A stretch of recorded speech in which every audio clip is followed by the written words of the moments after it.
দীর্ঘ কয়েক মাস আগে এই দাবিটা মাননীয় প্রধান উপদেষ্টার কাছে লিখিতভাবে প্রদান করেছিলাম যে আওয়ামী লীগকে গণহত্যা এবং মানবতা বিরোধী অপরাধের দায়ে আওয়ামী লীগকে রাজনৈতিক দল হিসেবে বিচারিক প্রক্রিয়ায় আনতে হবে, বিচারের আওতায় আনতে হবে।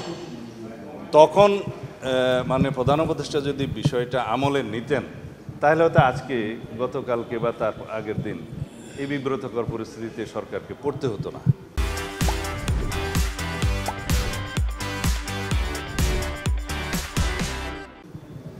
আমরা বাংলাদেশের জনগণের চাহিদা অনুসারে জুলাই গণ অভ্যুত্থানের আকাঙ্ক্ষা অনুযায়ী এদেশের মানুষের কথাগুলো আমরা বলেছিলাম যে পৃথিবীর বিভিন্ন দেশে নজির আছে যে সমস্ত ফ্যাসিবাদী দল গণহত্যার জন্য দায়ী হয়, মানবতা বিরোধী অপরাধের জন্য দায়ী হয়, তাদের বিরুদ্ধে দল হিসেবে তাদেরকে বিচারিক প্রক্রিয়ায় নিয়ে এসে সেই দলকে নিষিদ্ধ করা হয়।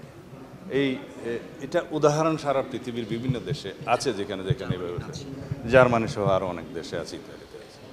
তা আমরা এই কথাগুলো বলেছিলাম এর আগে এবং পরে বহু জায়গায় বিভিন্ন সমাবেশে বিভিন্ন সেমিনারে বক্তব্যের মধ্যে আমরা একই কথাগুলো পুনরায় রিপিট করেছি। আমি ব্যক্তিগতভাবে অনেকবার বলেছি, দলের পক্ষ থেকে বলেছি।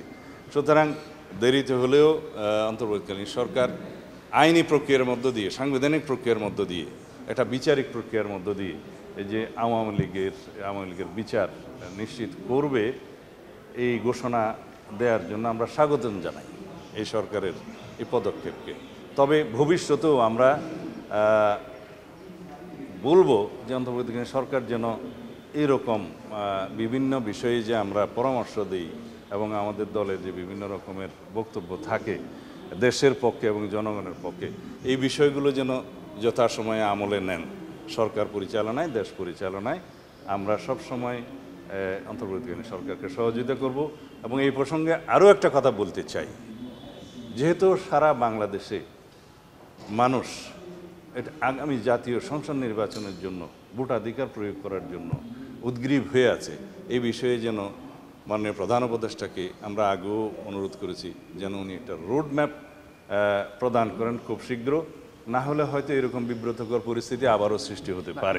আওয়ামী লীগের কার্যক্রম নিষিদ্ধের যে সিদ্ধান্ত সেটা নিয়ে আপনাদের বিচারিক প্রক্রিয়া সম্পন্ন হওয়ার আগে আওয়ামী লীগ এবং তার অঙ্গ সহযোগী সংগঠনের বিভিন্ন রকমের রাজনৈতিক কার্যকলাপ যাতে বন্ধ রাখা যায়, নিষিদ্ধ করা যায়, সেই জন্য আরও একটি পদক্ষেপ সরকার নিতে যাচ্ছে, সেটা ঘোষণা করেছে সন্ত্রাস বিরোধী আইনে। তা আমার মনে হয় এই সন্ত্রাস বিরোধী আইনে একটু সংশোধনী আনতে হবে, সেজন্য করে এটা বিচারিক প্রক্রিয়া শেষ না হওয়া পর্যন্ত যে তাদের রাজনৈতিক কর্মকাণ্ড নিষিদ্ধ ঘোষণা করবে সেটাকেও আমরা স্বাগত জানাই। কি সংশোধনটা আনতে হবে, মানে এখানে কোন জায়গাটায় সেটা আইন উপদেষ্টার সাথে আমি কথা বলেছি, আপনারা বিস্তারিত এখানে সেই সময় নেই।